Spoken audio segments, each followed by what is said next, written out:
Right. So let me get a few things squared away real quick. Um, that should be all right today. I'm going to be using my laptop for this.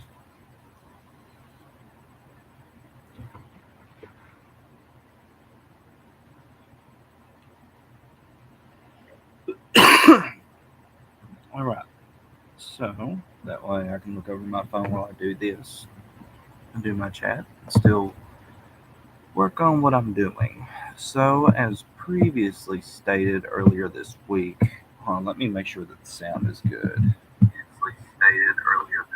Okay, yeah, sounds good. So, as I previously stated earlier this week and um, this morning, I'm going to talk about the worst mistakes I've ever made as a GM. Why am I doing it? Well, just to kind of show you that, you know, most of my insights, if it's not from advice from other fellers in the hobby that have been this certainly a lot longer than me, um, then it comes from personal experience of having made my own share of mistakes through the hobby in the past few years. So, I want to talk about the worst session I ever ran, and I'm going to talk about the worst judgment call I ever made. I want to talk about the worst homebrewed item I ever made. So, I'm currently working on a hex map in case you were wondering what I'm doing. But, I'm trying to fill in some desert. I want to start with the worst session I ever ran. So, I had been running for Basic Fantasy for maybe a few months at this point. The group I was with um, had 3 original members, and we added a couple along the way. So there was a couple guys that were there from the very first session. Um, they decided they're going to overland travel to the next town over that I made. This was a totally homebrewed world. This was the first iteration of Anglovan, by the way, because you were wondering. I know I've gone on and on and on about that setting, but it was the first homebrewed world I ever made.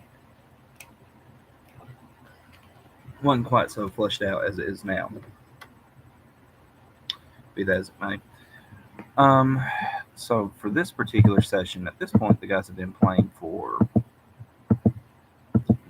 quite a few sessions at this point. Like I said, I've only been in the hobby for maybe a few months, and there was this dungeon I made in the town, and basically what was going to happen was this NPC would trick the players into going into the dungeon, and then the dungeon was going to lock. They were going to be trapped down there, and so on and so forth. And it ran okay for the most part.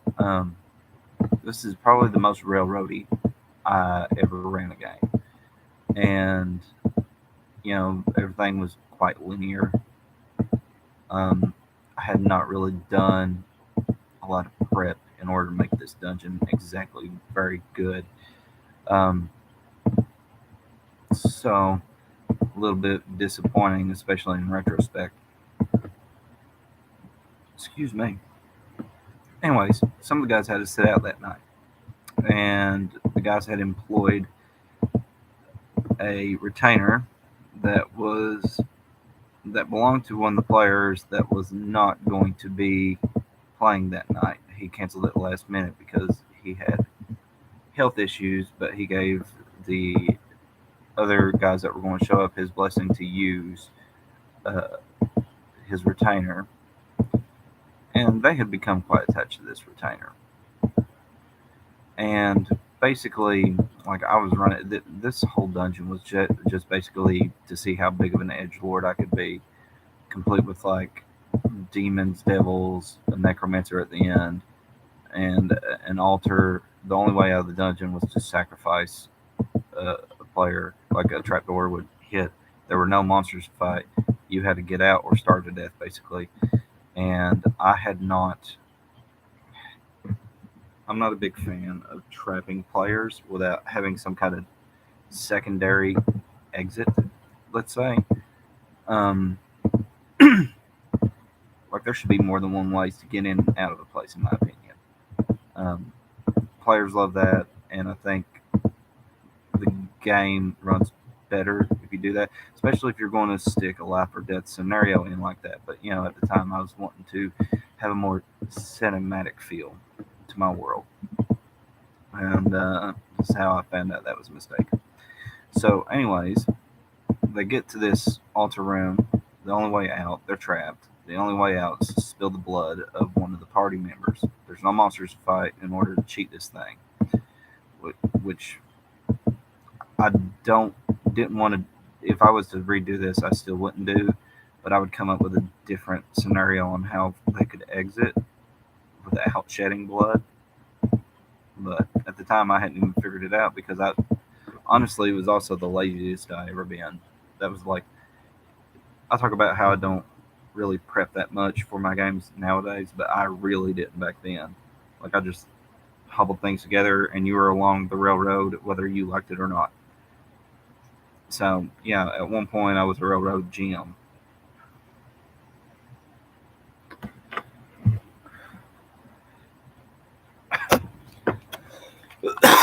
So there were only three guys that showed up for that session that night. Two of the new players and one of the guys that had been there since session one. Well, guess what? Two of the new players, their characters had died. They fought the necromancer. The necromancer also happened to know turn to or flesh to stone. They failed their saves. They died. So obviously, the remaining character, because this was like the last room, the remaining character and the retainer were the last two there, and so the obvious choice would be to sacrifice the NPC. And whenever the guy who actually owned the retainer found out, he was understandably very miffed that his retainer was not coming back, that he was indeed dead. Although raise, I did run raise dead in my campaign at the time. I did have that as a fallback.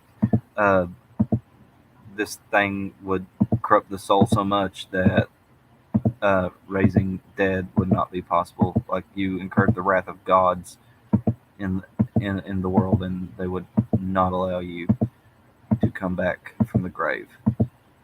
So yeah, that was without a shadow of a doubt the worst session I ever ran. I learned from it, and I've never run one so bad as in. Now, don't get me wrong, I've had off nights. You're going to have those. I've had off nights where maybe I wasn't feeling very good, or just for whatever reason I couldn't get my head in the game, which is not fair for the players. So make sure you're in the right headspace for whenever you run a game, because it definitely shows in gameplay. But I wouldn't go so far as to say that those were my excuse me, worst sessions I ever ran. Uh, this thing's coming along pretty good. Putting in some hills outside the desert area here.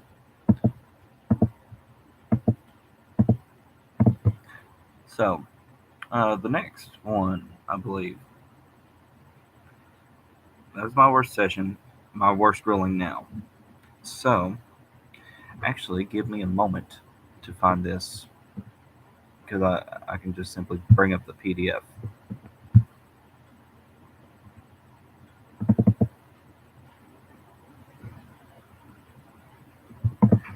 And I'll give you the page number. Now, keep in mind, I'm using um, I'm using the third revision, third edition. So I will let you know the page.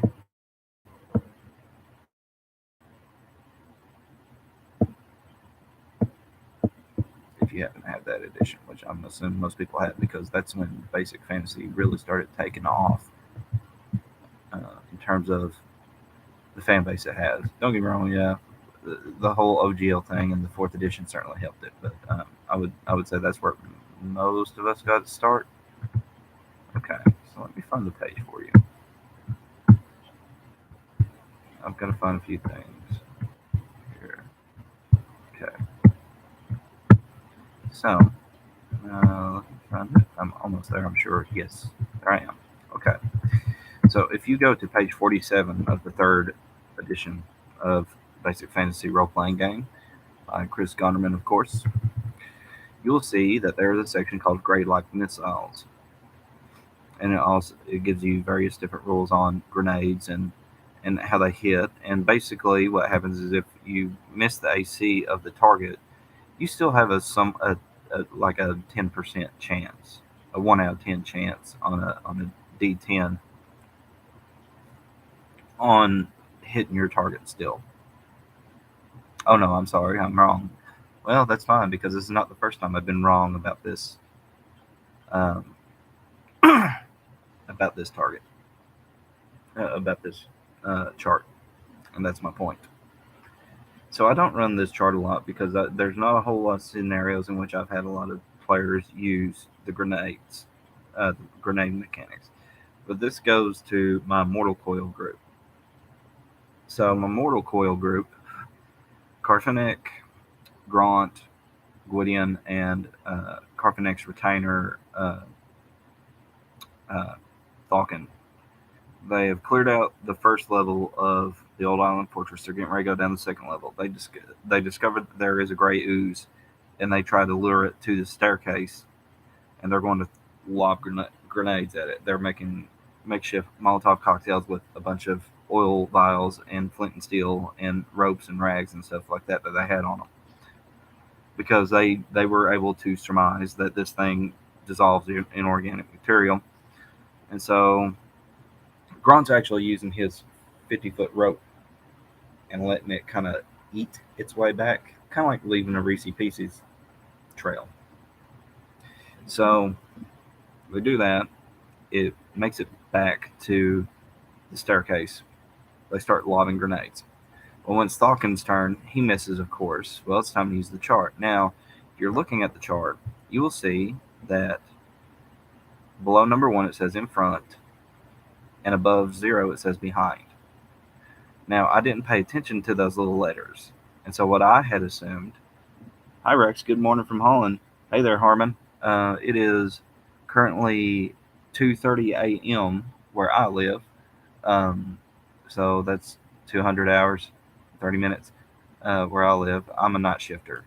So I work night shift at a factory. I'm off tonight. I'm actually off for the next few nights until I go back in Saturday. But nice to see you. Unfortunately, I can't stay leaving for work. Hey, I understand that, bub. More power to you. I mean, I have kids to feed myself. So, anyways, I didn't notice these little letters, and so I made a bad ruling.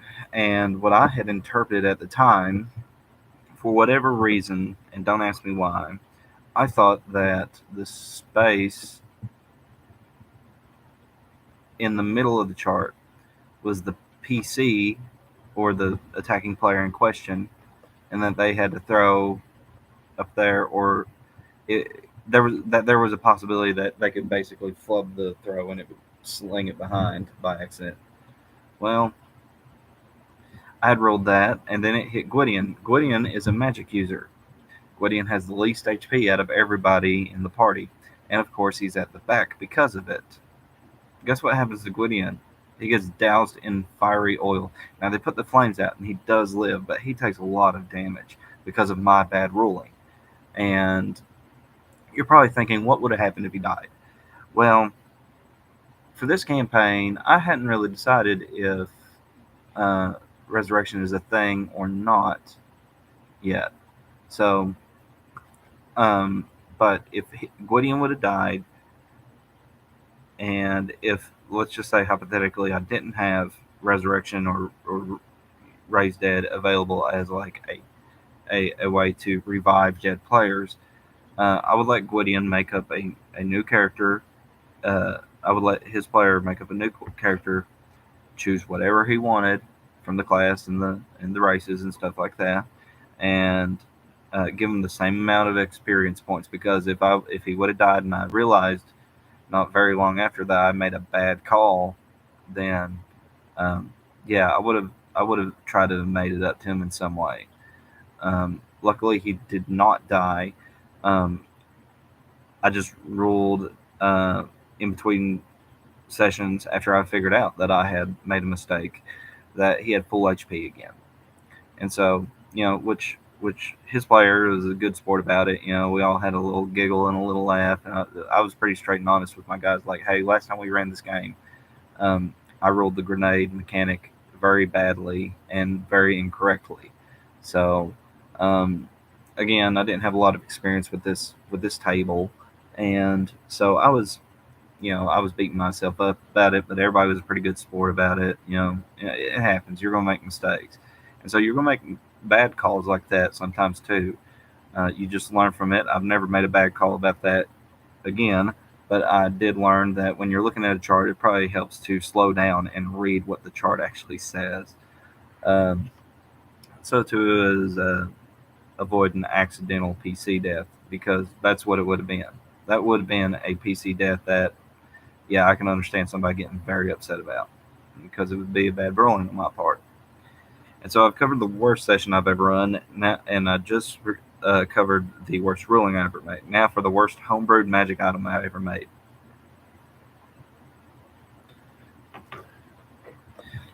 I'm going to go back to my little map here that I'm making. I'm going to get me a drink real quick. Excuse me. It is supposed to be 100 degrees Fahrenheit here in Kentucky today. So it's been very hot for the last few days. So if it's hot where you live, definitely stay hydrated. Drink water. Water or Gatorade, something to replenish electrolytes. Avoid sugary drinks if you can. Anyways, soft drinks at least, and energy drinks. They're terrible. People in the factory around this time of year drop and end up going to the hospital because they drink Monsters and Red Bulls like they're water, because that's a smart idea. Anyways, and we have water coolers there, so the water is free. You don't have to pay for the water there. You're paying for the energy drink. Whatever. Anyways, get back to my point of the video. What do I want to put up here? I believe I want to put. Okay, I did desert and I did hill. I don't want to put a swamp area. That doesn't make a lot of sense. However, some scrub land would make some sense around this biome. Anyways, now to talk about the worst magical item I ever made. So this was with the same group that I made the worst session. So they had a session in which they went into this crypt, and this was like my love letter to Lovecraft. So like it was full of like eldritch, weird lore, and forbidden knowledge, and I even threw in a Thulid, which is a basic fantasy RPG's version a of a mind flayer, and a lithid. But anyways, at some point they came into contact with this thing that was like an avatar for a great old one, and it was not violent. The reaction roll, it was actually more curious about them than anything. It was more interested in talking, and so they conversed with it, and it wasn't going to try to drive them out, because it's a very weird looking being, but it's not like its very existence made no sense at all, to the point where, like, in a Lovecraft story, they would go insane just from the knowledge that it exists. So it wasn't like that. But at some point, it said that it was dying, it was passing away, and that a new avatar would come along.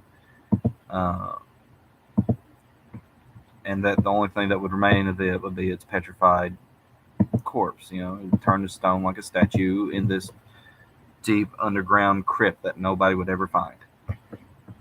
And so the magic user was honestly very curious about him. He was just like, well, I want to know more about him. And he said, well, this thing basically told him, I can impart some of my knowledge to you and merge my mind with yours for a short season. But however, this has the chance of resulting in the stillbirth of your mind, is the words I used. So basically, this would have killed him if he would have failed his safe. Uh, so he got a warning, and he said, "Oh yeah, stillbirth of mind, whatever, do it." And he did it, and he saved. He passed his safe, and so he was rewarded with a magical item. Now you're probably thinking, "Well, that doesn't sound so bad. What's so bad about this thing?" Well, like every new GM, at some point you start toying with the idea of things doing D20 damage. You can start to guess where I went wrong here. This thing had 10 charges that replenished every day. And because I was just like, give them something really cool, but I ended up giving them something really broken. And it did D20 damage for each missile. Each missile was a charge, and it recharged every day. Now, luckily for me, I was able to nerf this thing and have it make sense because, the thing passed away, and so its power was cut down by half, and it would eventually just shrivel and petrify and become stone and be useless anyway, so for a season. And it did eventually do that. But I nerfed it to where it did like D10 damage for 5 charges per day, and each charge was a missile. So, like, you could have like, but at the time when it was really broken, it was like anywhere between 1 to 10 missiles, each doing D20 damage. Well, of course, if you can just use 9, roll D20s 9 times, and you can literally nuke whatever you want for the session. Like, just spread it out through the session because it's going to reset the next day anyway. Yeah, I didn't take into account that. So I did eventually fix that, but I learned very fast why in the world D20s are only used for checks, saves, and attack rolls. So it was a pretty bad call on my part.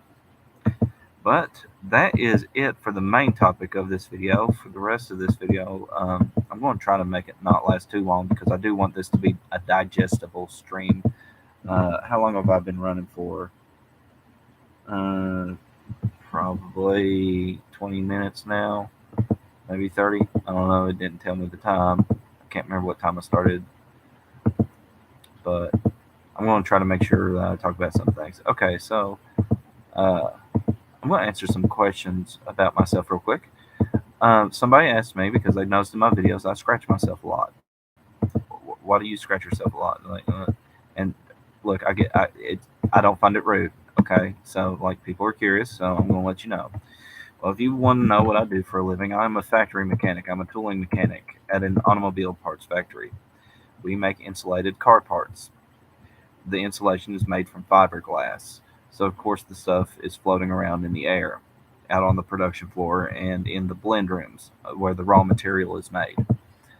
So, of course, at some point, you are going to get this stuff on you, and it does bury itself in your skin. And if you're there for 12 hours and it's very hot in there, your pores open up and it really digs in there, and it's really hard to wash out.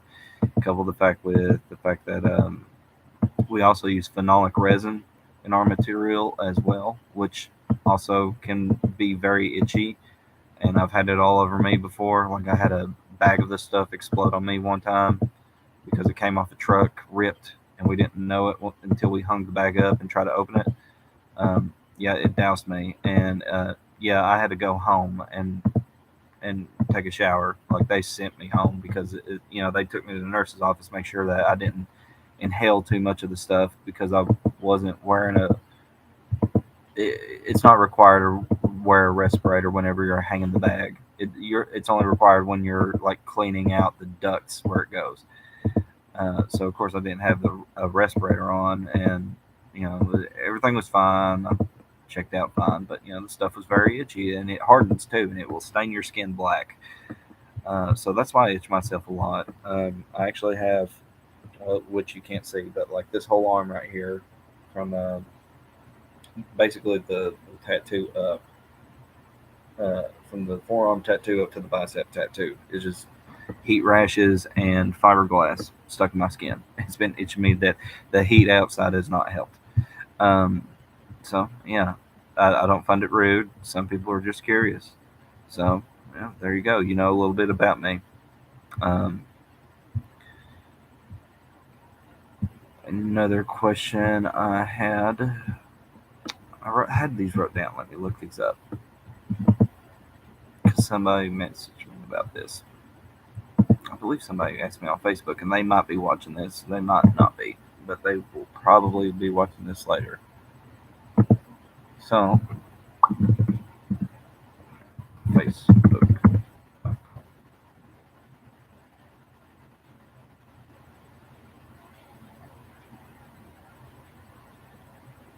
Okay, let me go to the messages.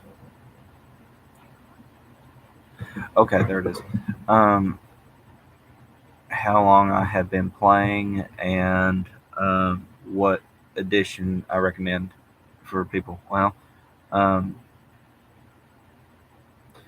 I started off as a 5e player in 2020, and then I started Basic Fantasy, learning that game around 2021, beginning of end of 2020, going into 2021. Um, it wasn't until 2022 when I actually started posting it on YouTube, because at the time I was just coming up with material to put on my YouTube channel, because my YouTube channel had at the time undergone some um, identity crisis. For those of you who don't know, this channel used to be affiliated with the Reformed Gamers podcast, and I was kind of the official Dark Souls guy of the group, because I used to help people out with co-op in the game all the time. I used to do player versus player tournaments with people, and you know, uh, the blood level 98 tournaments I would run for Bloodborne. We'd share a glyph of of a of a chalice dungeon, meet up there, and just go to town, having a fight arena for it. Like, it was fun. Um, Logan had started to kind of phase out a little bit at the time, and this past year he ended up, I think, he shut down the group altogether, and I believe the podcast is gone too. Like, he's not doing the podcast anymore either, which, life. He has other things going on, just like I do, and everybody else does. So it wasn't the end all be all of our existence.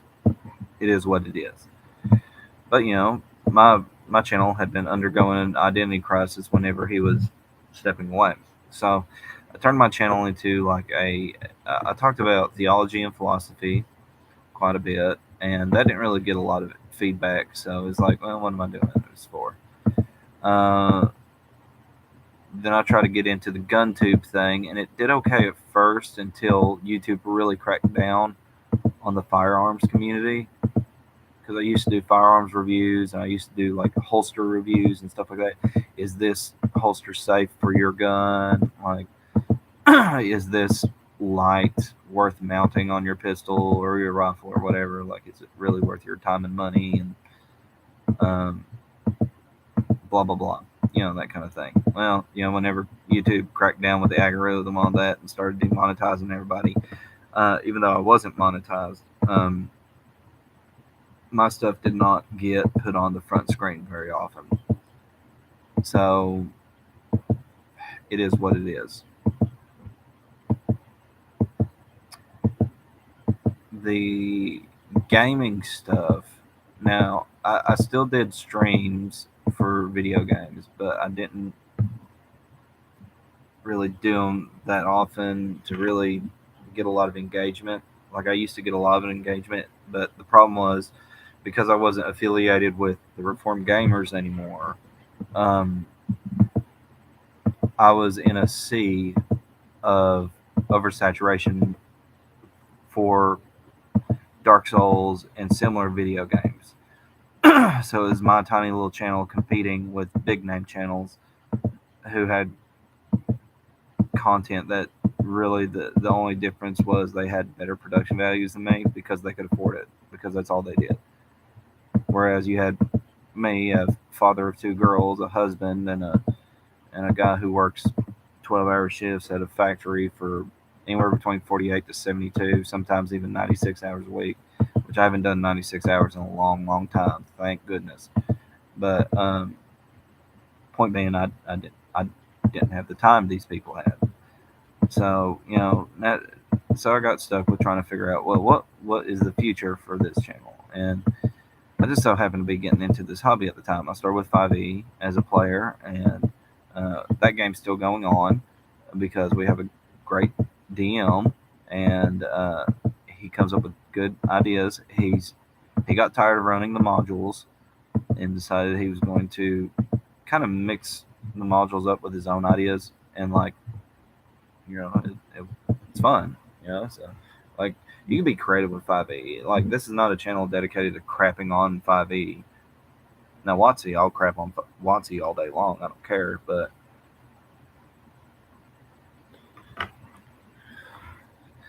by and large, it's just that the design philosophy of 5e is not my thing, not my bag. So like I'm cool with being a player, but I don't want to run it. Now, to get to the question about the edition, what editions should somebody start with? Because this person that asked it come from Dungeon Craft Facebook group. So okay, well I'm going to share you a little bit about it. That all depends on your preference. If you're somebody who's more into like the story gaming kind of aspect, which in my opinion, if you're going to be into story gaming, you should just go with Fighting Fantasy or something like that, or Fabled Lands, or one of those pick your own adventure kind of books that are like they still use dice, they have character sheets, and they have leveling systems. You can go from one place to the other, and it's a totally solo experience. In my opinion, you should do that.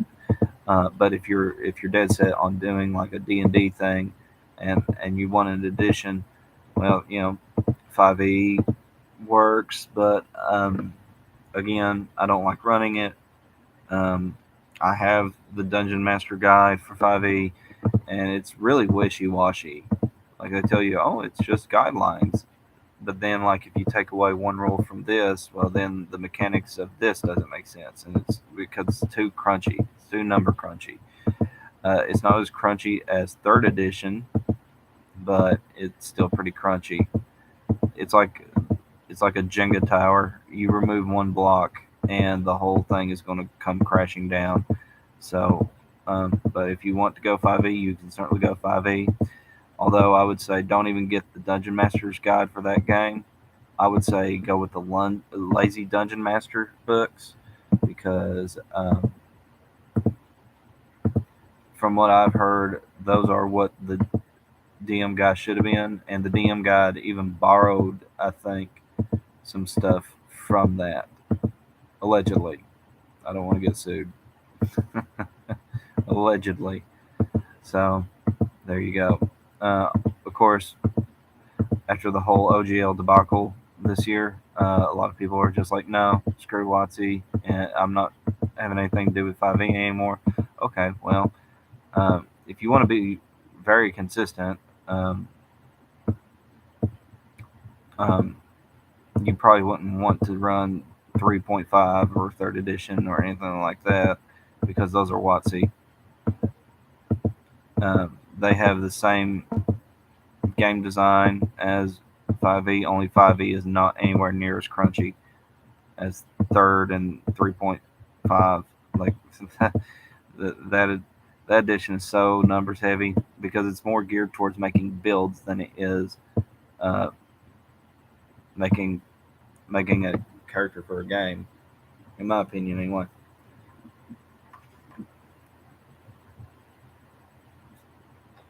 But different niches. I've heard good things about Shadow Dark, Retro DM Ray, which is one of my buddies. I think he has it. I believe that's on his recommendation list. It's on everybody's recommendation list. I know Loki from Loki's Lair. I believe he runs it. At one channel, I can't remember the name of.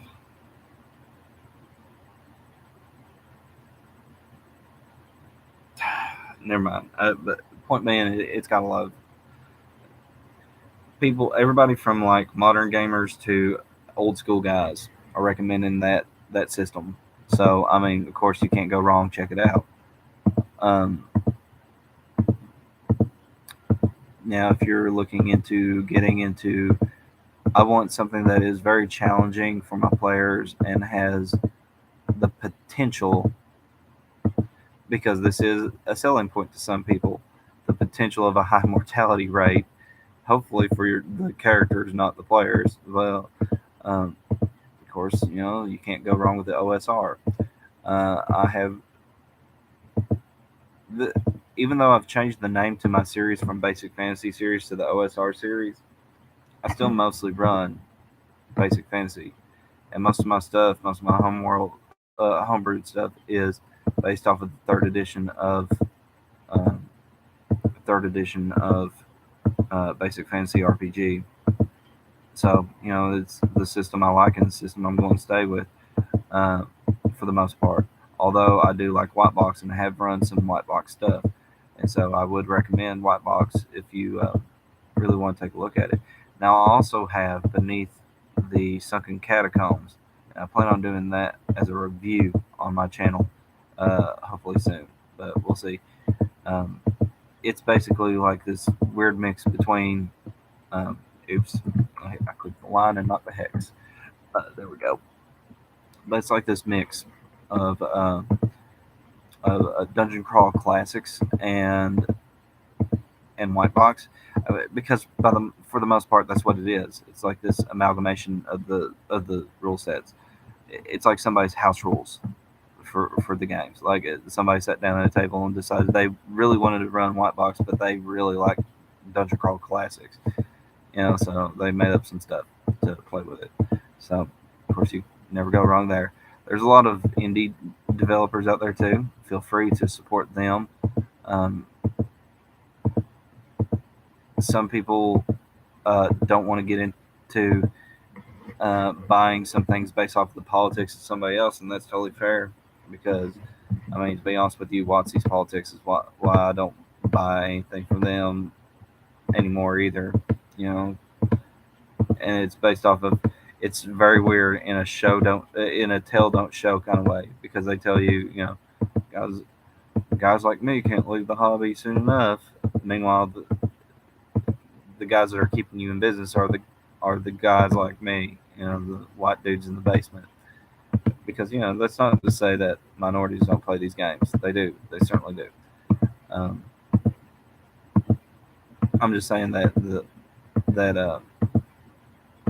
old white dudes were the guys who made it. And I'm not saying this as a way to show any favoritism to one group of people over the other. I'm just pointing out a fact that when you make a statement such as guys like me can't leave the hobby soon enough, and you're referring to old white dudes in a basement somewhere, well, you might want to look at the history of the game that you are publishing. You didn't make it, you published it. But I'm kind of the opinion that 5e is D&D in name only myself, because it's not the same philosophy that Gygax and Arneson and uh, all those other guys had myself. But that's my take. Uh, but if you want to play 5e, play 5e. Far be it from me to tell you based off of my personal opinion and beliefs what you should and shouldn't play. You are your own person. You have the freedom of a choice, and you are free to believe what you want, and you are free to consume whatever products you want. So if that's your bag, you go right on ahead. Although I would probably imagine you probably clicked off of this a long time ago the second I opened my mouth. Lord knows I have plenty of videos that would probably be if you really didn't like guys like me to the point where you wouldn't even listen to me. Well, there were probably videos on this channel that you heard before now that you're just like, I don't like this guy. I wouldn't listen to. But you know what they say about assuming.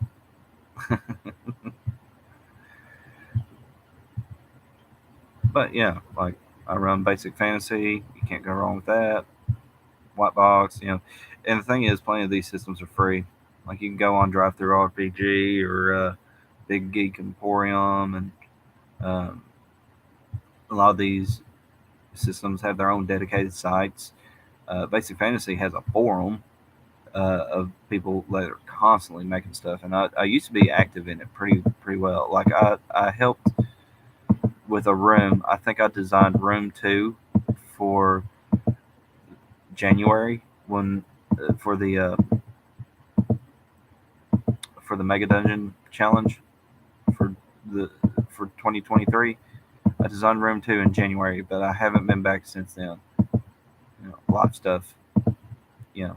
So I need to check it out again though.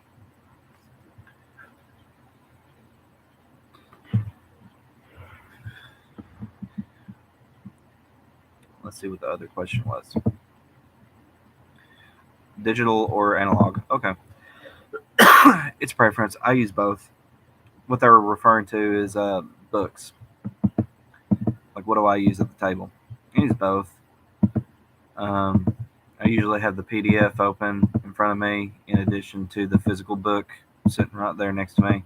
It's like if you're playing a game with me in person, you can expect me to have um, my laptop in front of me, my dice tray with my dice tower, um, the battle mat,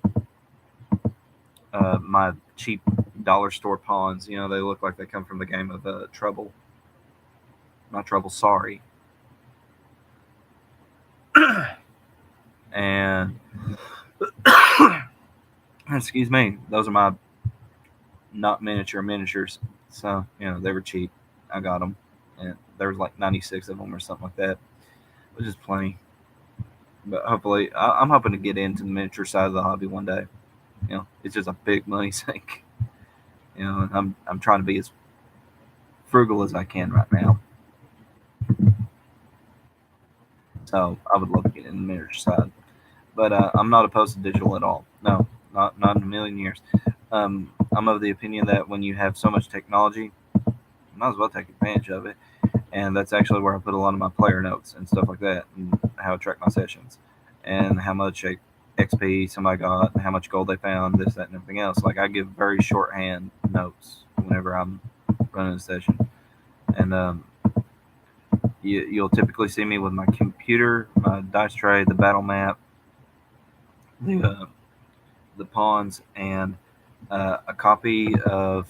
Okay, if I'm running white box, it's just the white box book with my house rules, with a copy of my house rules in front of me.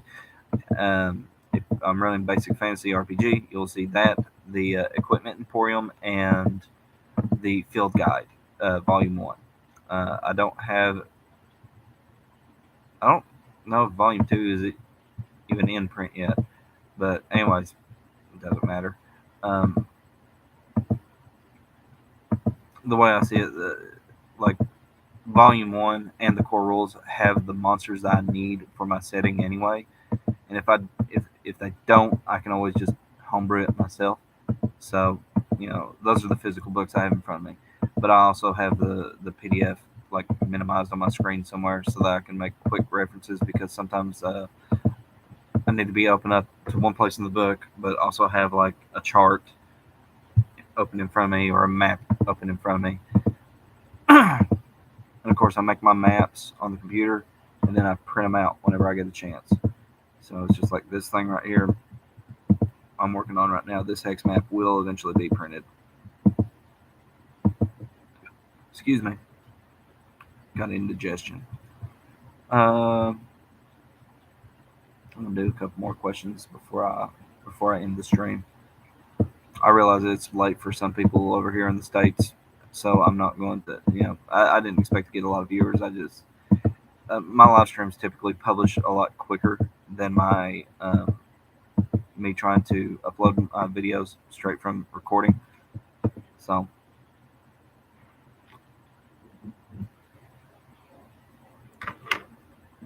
what was the other question I have?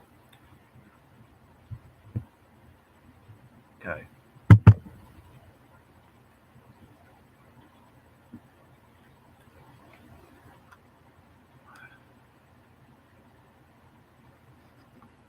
Okay, this question comes from the Christian Dungeon Masters group. All the questioners are going to remain anonymous, by the way. By the way, thank you guys from all these groups that have joined. and have subscribed to me and you know given my little humble channel a chance.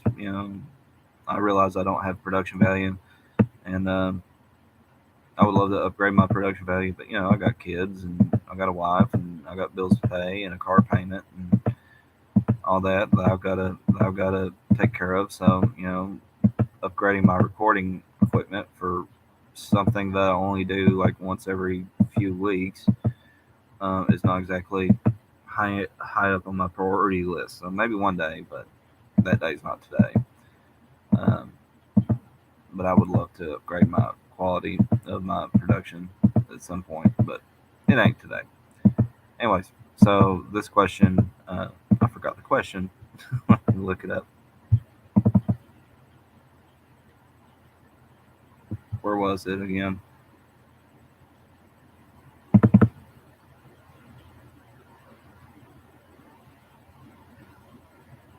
Dang, I lost it. Oh, I lost connection to the internet on my computer. That's why I let me reconnect that. I'm sorry, guys. Technical difficulties.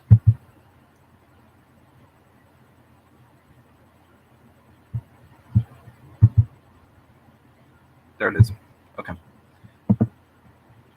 What would you say the most important aspect of being a GM is? Well, um, you can get this advice from anybody that's run a game, been in the hobby long enough.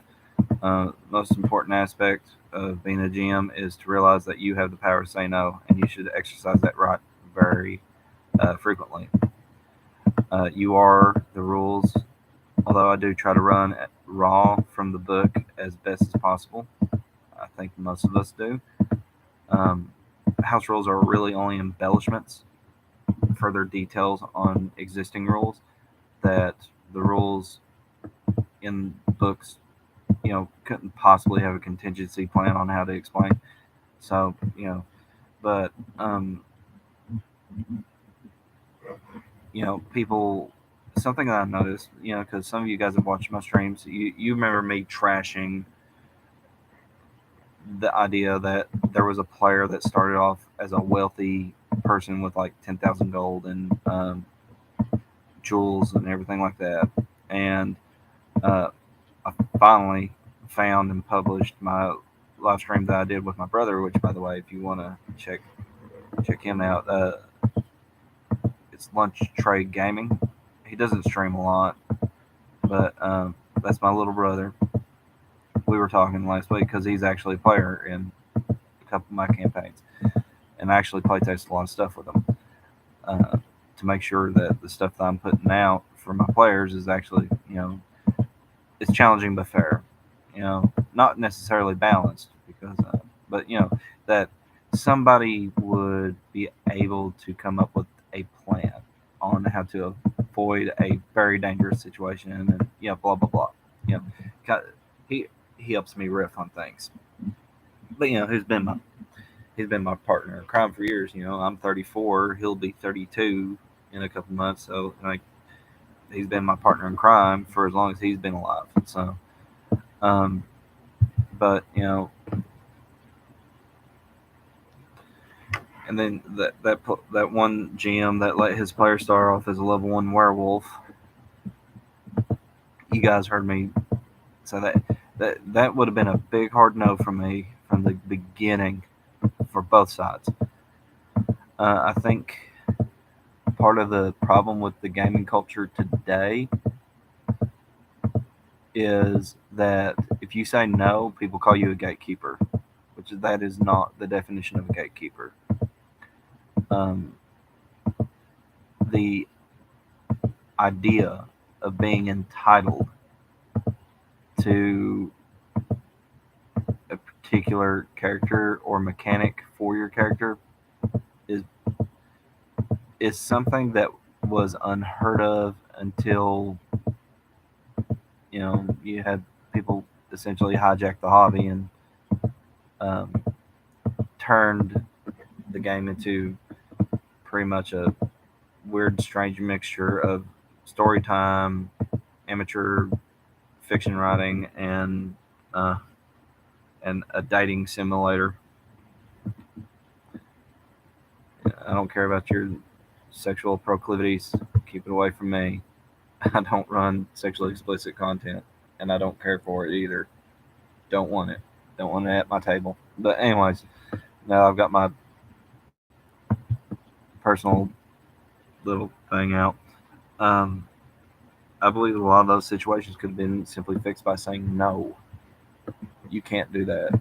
Like, how in the world? Because as you can probably tell, because the guy who let the person run the werewolf said I can't challenge him anymore. Literally, the only thing that it affected is that there's werewolf hunters that I made up that hunt for this guy through the countryside, which there should be. You got this beast. Of course, somebody's going to try to hunt it down. It's a demon, and they want to send it back to hell where it came from. But then you had the other guy that had the rich player that destroyed the economy of his world, and he had a he had to tweak prices because inflation. Because it turns out that's what happens, and that's probably why our country is in the way it's in because people don't know the value of a dollar. That's that's why you got these idiots who think like I don't see what's the big deal. We should just print more money. And the sad part is those people can vote. Like voting ever made a difference, but I'm a libertarian, by the way, in case you didn't know. I'm actually a registered independent, but I'm a member of Kentucky's Libertarian Party. Yeah, believe it or not, as conservative minded as I am, there are some fairly liberally minded things. Like I'm the guy that like, look, I can disagree religiously and morally with somebody, but at the end of the day, can say as long as you're not bothering or harming me, I don't care. Don't take away my rights, and we'll be hunky dory. But anyway, um, those are situations that could have been easily fixed by saying no, absolutely not. You cannot play a werewolf. Again, and I bring this up in case you didn't catch that stream. I've run lycanthropy in my games before. I've had players become werewolves, but the thing is, when they become a werewolf, they fall under my domain because a werewolf is a monster. This is not polymorph. This is lycanthropy. You are now my property until daytime, essentially. So, um, but because I saw this one dude, he had a player that is a paladin, and I tell you what, if you really want to see some bad takes, go to that Dungeon Master Resources Facebook group. It is a series of bad takes. There was this guy that said because he's running a 5e campaign, he's like, I have a paladin, and he wants to multi-class, and he's lawfully good, and he wants to multi-class in, I can't remember what in the world the subclass was, but it was some kind of warlock, and it basically would mean like his god would forsake him, basically, because some his god definitely would have a problem with. And a bunch of players like, you're trying to take away player agency. It's like, that's not what player agency is.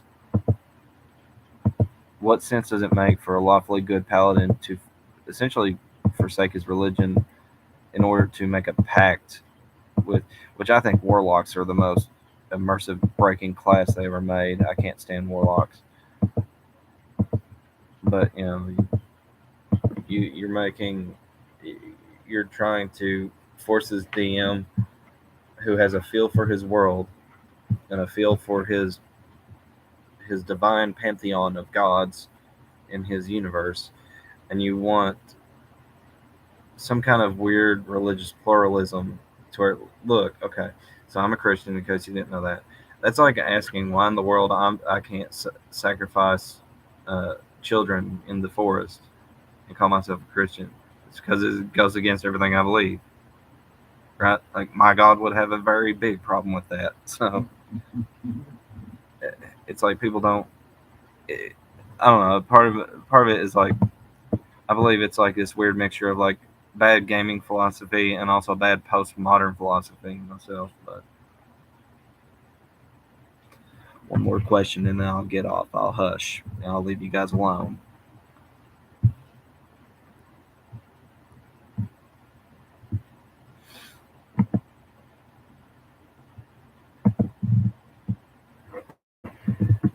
Let's get closed out.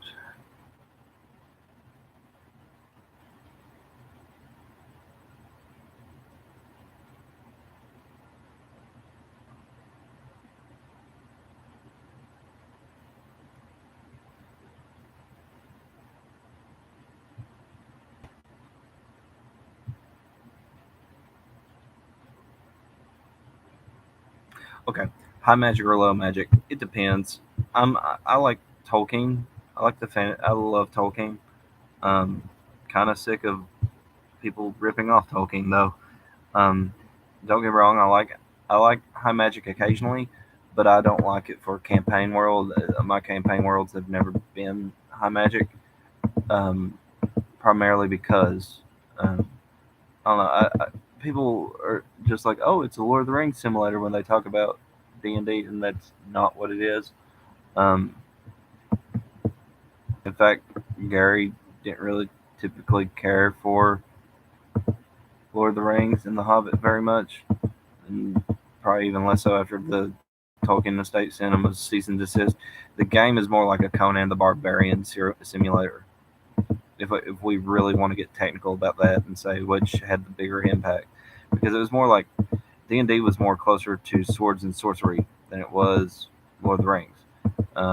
So very low magic, um, emphasis on big strong hero with big bonk, killing things, fighting evil, fighting evil mages actually quite a bit too. So like, the idea that D&D is basically like, oh, it's Monty Python meets Lord of the Rings. Not really. It well, not as it was created uh, back in 1970s. Really, it was more like, if I had to be like grossly brief and overgeneralizing, I would say it was more like house rules for chainmail that just ended up, you know, becoming more popular than chainmail. That's why I think though. So you don't necessarily have to agree with that take. That's just what I think. Um, but okay, guys, I believe that was the final question. Um, thank you guys for listening. Thank you guys for joining the stream. As always, I want to give a shout out to my players: Jared, Josh, Justin, Lane, Mike, uh, Brad, um, Donnie, Jose, Sarah, which is my wife, Zach, Lord Vader. Again, I don't know Lord Vader's real name. I think it's Matthew, but I'm not sure. Um, he requests to remain anonymous, and so I don't pry. He's entitled to his privacy. Um, that's one of the few things I say somebody's entitled to, because I'm very much leave me alone kind of guy.